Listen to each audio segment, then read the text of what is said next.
அமெரிக்காவை நேரடியாக இந்த களத்தில் கொண்டு வருவது உக்ரைனுக்கு சாதகமான விடயம். ஆனால் அது அமெரிக்காவுக்கோ அல்லது உலகிற்கோ அல்லது ரஷ்யாவிற்கோ ஒரு நல்ல விடயமாக இல்லை. இவ்வளவு காலமும் இந்த அமெரிக்க ஆயுதங்களின் பாவிப்பு என்பது போரரங்கு சார்ந்த பிரதேசங்களில் இடம்பெற்றிருந்தது.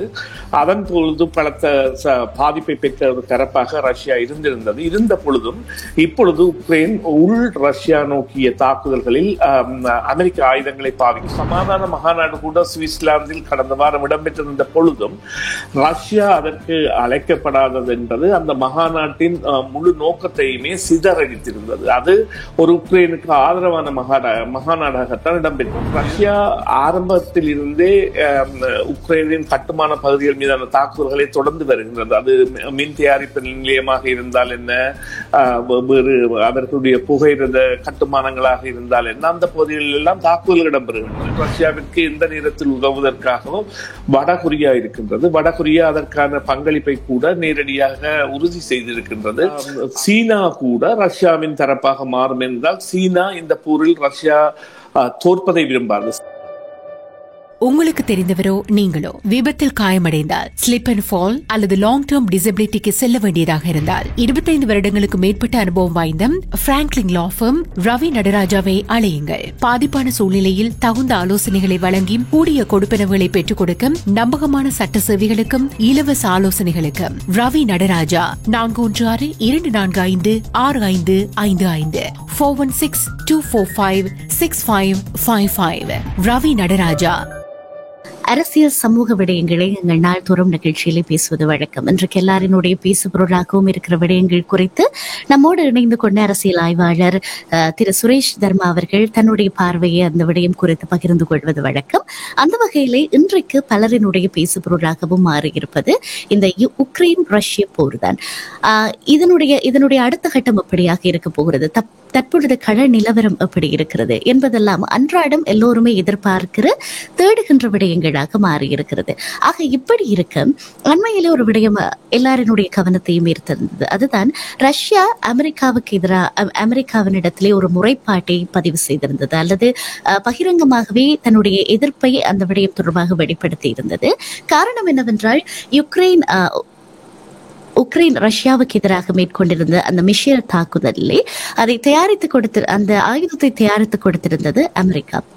ஆக இதை ரஷ்யா எப்படி பார்க்கிறது என்று சொல்லி சொன்னால், இந்த போரிலே அமெரிக்காவினுடைய நேரடி தலையீடாகத்தான் தான் அதை கருதும் அப்படி என்று சொல்லியும், அவ்வாறு இந்த நிலைமை தொடருமாக இருந்தால் அதற்கான தன்னுடைய பதில் தாக்குதல்களை நடத்த வேண்டியிருக்கும், அல்லாவிட்டால் தன்னுடைய பதில் நடவடிக்கைகளை ரஷ்யா வழங்க வேண்டிய நிர்பந்தத்துக்கு ஆளாகும் என்று சொல்லி அண்மையிலேயே ஒரு பகிரங்கமான அறிக்கை ஒன்றிலே அது வெளியிட்டிருந்தது. ஆக இது குறித்து தான் இன்றைய நாளிலே நாங்கள் பேச போகிறோம். திரு சுரேஷ் தர்மா அவர்களே வணக்கம், அப்படி இருக்கிறீர்கள்? நலம் நலம், நாடுவது மதி.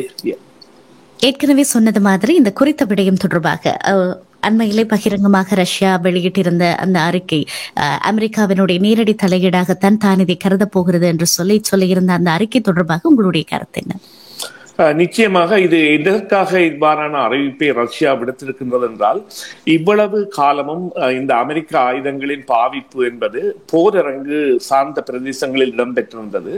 அதன் பொழுது பலத்த பாதிப்பை பெற்ற ஒரு தரப்பாக ரஷ்யா இருந்திருந்தது. இருந்த பொழுதும் இப்பொழுது உக்ரைன் உள் ரஷ்யா நோக்கிய தாக்குதல்களில் அமெரிக்க ஆயுதங்களை பாவிக்கின்றது.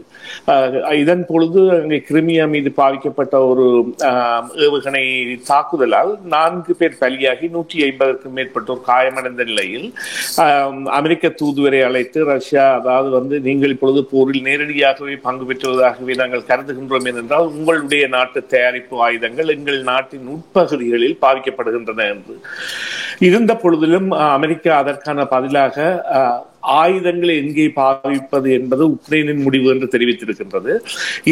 இது நிச்சயமாக அந்த ரஷ்யாவின் இன்னும் ஒரு முகத்தையும் காட்டியிருக்கின்றது என்னென்றால், தாங்கள் இதற்கான பதில் நடவடிக்கையில் ஈடுபட வேண்டியிருக்கும் இவ்வாறான நடவடிக்கைகள் தொடர்ந்தால் என்று.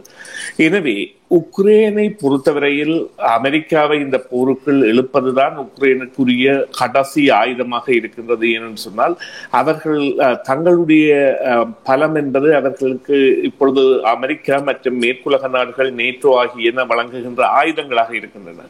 அந்த நிலையில் இந்த நேட்டோ நாடுகளும் அமெரிக்காவும் கடந்த கோடை காலத்தில் அல்லது கடந்த சில மாதங்களுக்கு முன்னர் உக்ரைன் மேற்கொண்ட வலிந்த தாக்குதல்கள் மூலம் ரஷ்ய படைகள் கைப்பற்றிய இடங்களில் இருந்து அவர்களை அகற்றலாம் என்ற அதீத நம்பிக்கையில் இருந்த பொழுதிலும் அதனை உக்ரைனால் முழுமையாக நிறைவேற்ற முடியவில்லை. அதனால்தான் சுமார் ஒரு 6 மாத காலம் அந்த உக்ரைனுக்கு வழங்கப்படவிருந்த பல பில்லியன் டாலர்கள் உதவி என்பது நிறுத்தப்பட்டிருந்தது.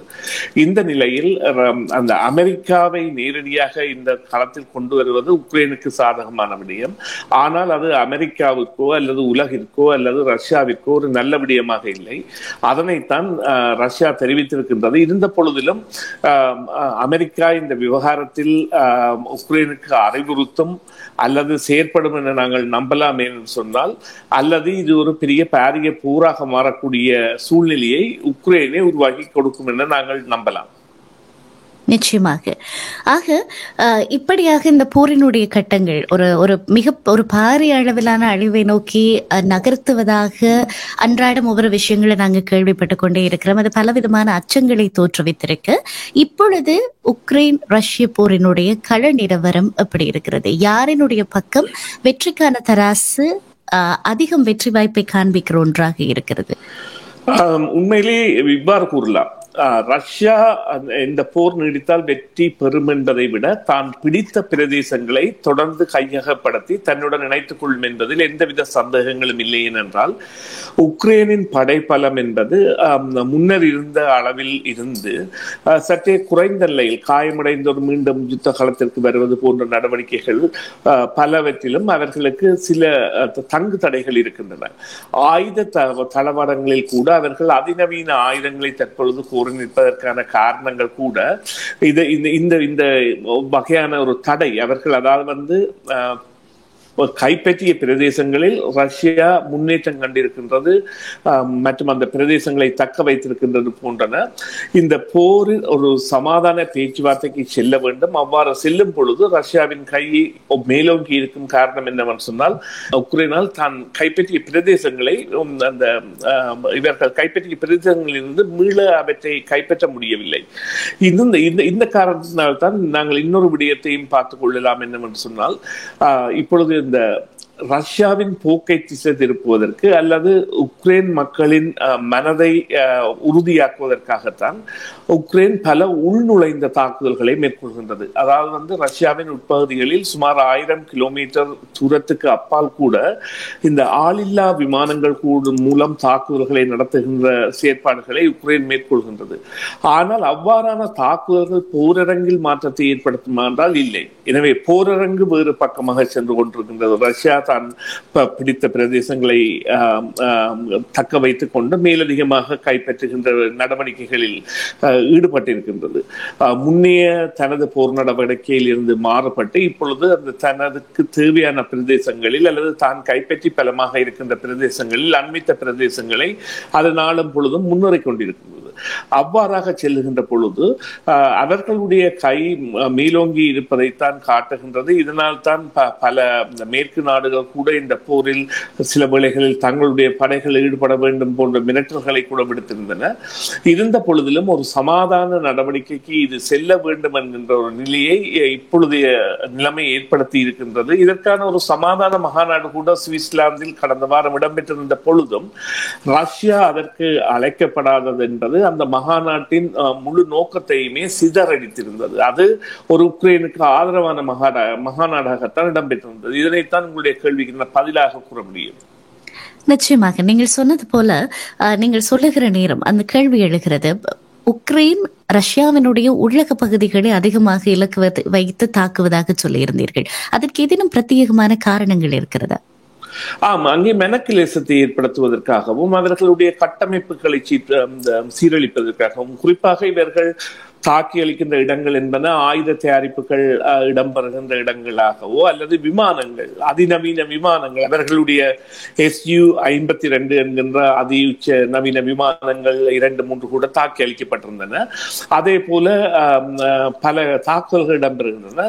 சில இடங்களில் பொதுமக்களின் குடியிருப்புகள் கூட தாக்கப்பட்டிருக்கின்றன. எனவே ஆனால் இவர்கள் அங்கே மனக்கிலேசத்தை ஏற்படுத்துவதும் மற்றும் பூட்டினுக்கு எதிரான ஒரு கருத்தியலை கொண்டு வருவதற்கான முயற்சியாகவும் ஈடுபடுகின்றார்கள். ஒரு தரப்பு தோல்வி நிலையை அல்லது மேசையில் சம பங்கு இல்லாத பொழுது அந்த சம பங்கிற்கு வர வேண்டியதற்காக இவ்வாறான தாக்குதல்கள் அந்த உளவியல் ரீதியான ஒரு வெற்றியாக கருதப்படும்.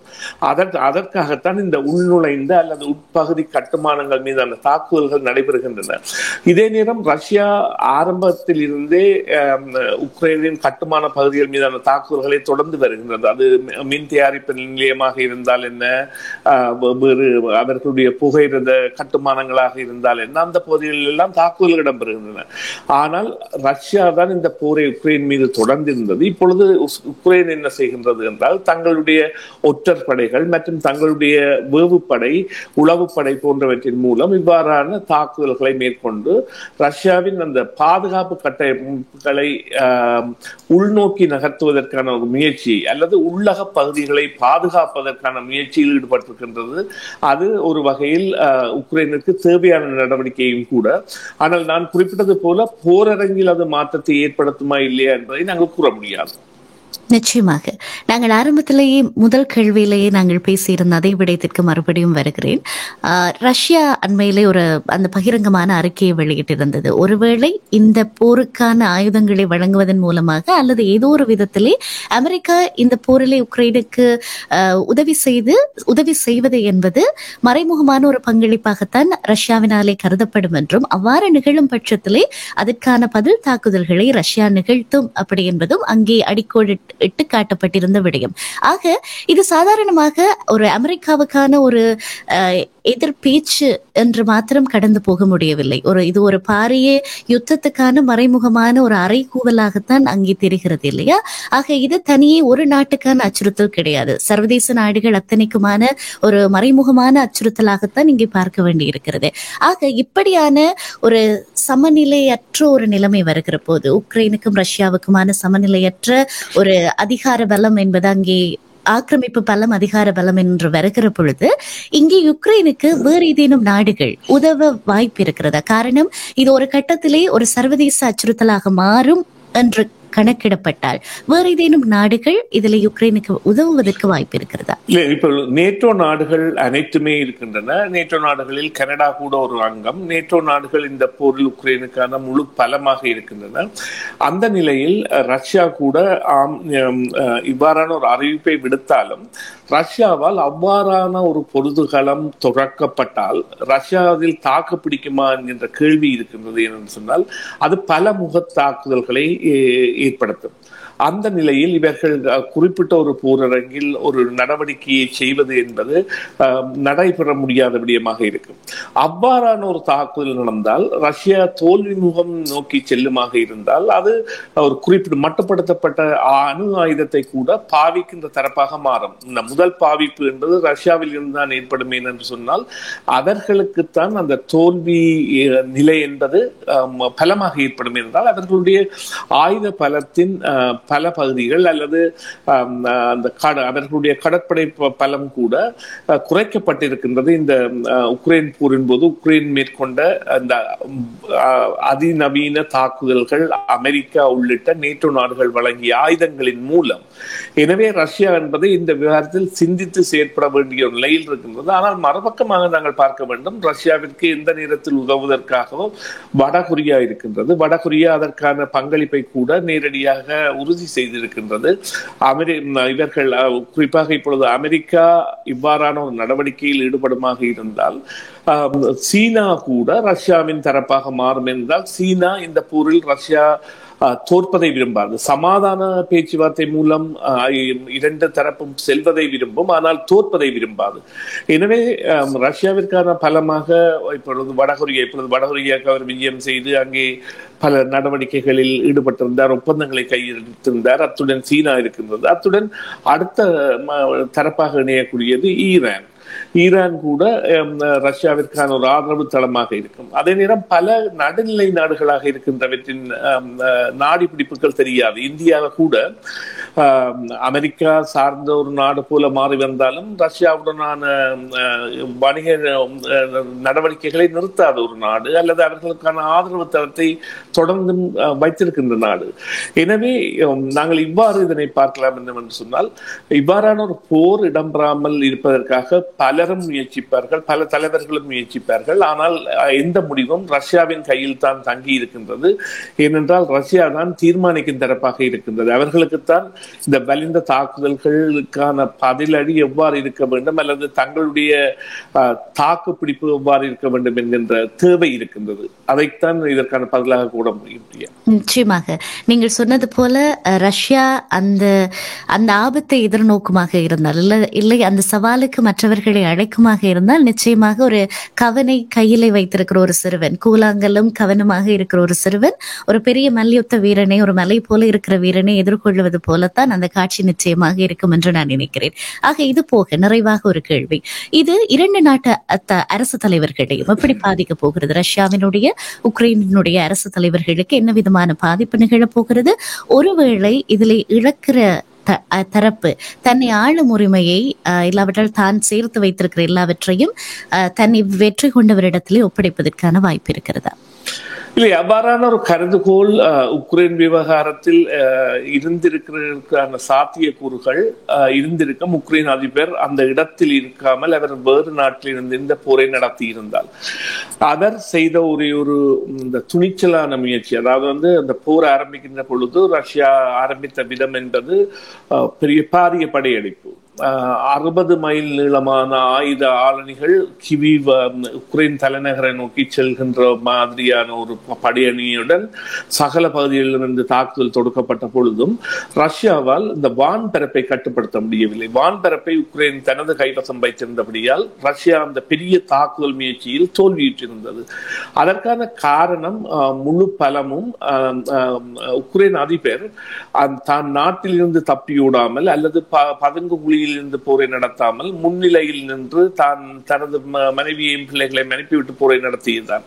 இந்த போர் எவ்வாறு இந்த நடவடிக்கைகளில் பாதிப்பை ஈடுபடும் என்றால், தோல்வியில் முடிந்தால் உக்ரைனுடைய பல மாற்றம் காணும். அங்கே இந்த கிரெம்லின் தலைமையகத்தில் மாற்றம் ஏற்படலாம். காரணம் என்னவென்றால், அங்கே இப்பொழுது இடம்பெறுகின்ற செயற்பாடுகளில் பூட்டின் யாரையும் ஈடுபடுத்துகின்றது. அதாவது இப்பொழுது கொலை வழக்குகளில் சிறைகளில் உள்ளவர்களை கூட ராணுவத்தில் இணைந்தால் மன்னிப்பு என்கின்ற வகையில் செய்திருக்கின்றார். அதே போல வேக்னர் குழு என்ற இந்த வேக்னர் குழுவின் தலைவர் இவருக்கு எதிராக செயற்பட்ட பொழுது அவரை மரணிக்க வைத்து அந்த குழுவை இப்பொழுது தனது கட்டுப்பாட்டில் கொண்டு வந்திருக்கின்றார். இவ்வாறானவற்றை வைத்திருந்தாலும் இந்த போரில் தோல்வி என்றது ஏற்பட்ட பொழுது இவருக்கு சில பாதிப்பு நடவடிக்கைகளை ஏற்படுத்தும். அதை எவ்வாறு கையகப்படுத்துவார் என்றால், அவர் ஒரு மிருகத்தனமான ஒரு நிலைமைகளைத்தான் இதில் செய்வார். ஆனால் மறுபக்கமாக உக்ரைன் விவகாரத்தில் உக்ரைன் ஒரு தேர்தலை கூட சந்திக்கக்கூடிய நிலை இருந்திருந்தது. இருந்தாலும் அவர்கள் அந்த தேர்தலை பின்போட்டதற்கான காரணம் போர் நடந்து கொண்டிருக்கின்றது என்று. எனவே இப்பொழுதைய ஜனாதிபதியாக இருப்பவர் அந்த பதவியில் இருப்பதற்கான காரணமே இந்த போர் தான், அல்லது இப்பொழுது ஒரு தேர்தல் நடந்திருக்கும். அவ்வாறான தேர்தல் நடைபெறுகின்ற பொழுது ரஷ்யா ஆதரவு பெற்ற ஒருவரை வருவதற்கான நிலைமை அங்கே ஏற்படலாம். அவ்வாறு ஏனென்றால் அதாவது சமாதான பேச்சுக்களில் வெற்றி பெறாவிட்டால். எனவே இதுவரைக்கும் சிக்கலான நிலைமை. ஆனால் உக்ரைன் அதிபருக்கு சற்றே சிக்கலான நிலைமை என்னவென்றால், இந்த சற்று சில வெற்றிகளை காட்டி ஒரு சமபலமாக வந்து ஒரு பேச்சுக்கு செல்ல வேண்டிய நிலைமை இருக்கின்றது. ஆனால் அதற்கான முஸ்தீபுகள் எதுவுமே நடைபெறவில்லை. அதனைத்தான் கூற முடியும். நிச்சயமாக. மிக்க நன்றி திரு சுரேஷ் தர்மா அவர்களே. நாங்கள் தொடர்ச்சியாக வேறு ஏதேனும் இது குறித்த விடயங்கள் பேசுபொருளாக மாறுகிற போது அல்லது பேச வேண்டிய தேவை ஏற்படுகிற பொழுது நிச்சயமாக நாங்கள் மறுபடியும் உங்களை தொடர்பு கொள்கிறோம். மிக்க நன்றி உங்களுடைய நேரத்துக்கு. நன்றி பிரியா, நன்றி நேயர்களே. மீண்டும் ஒரு பொழுதில் சந்திப்போம். CMR யூடியூப் சேனலில் இணைந்திருக்கும் நேயர்கள் அனைவருக்கும் எமது நன்றி. காமெண்ட்ஸ் பகுதியில் உங்கள் கருத்துக்களை தெரிவிக்க தவறாதீர்கள். முக்கிய செய்திகள், காணொளி தொகுப்புகள், நேர்காணல் என பலதரப்பட்ட அம்சங்களையும் உங்களுக்காக தருகின்றது CMR யூடியூப் சேனல். CMR என்று சர்ச் செய்து எமது யூடியூப் சேனலை சப்ஸ்கிரைப் பண்ணுங்கள். உங்கள் உற்றார் உறவினர் நண்பர்களோடும் இந்த காணொளி தொகுப்புகளை பகிர்ந்து கொள்ளுங்கள். அருகில் இருக்கின்ற முக்கிய காணொளி தொகுப்புகளையும் தவறவிடாமல் பாருங்கள்.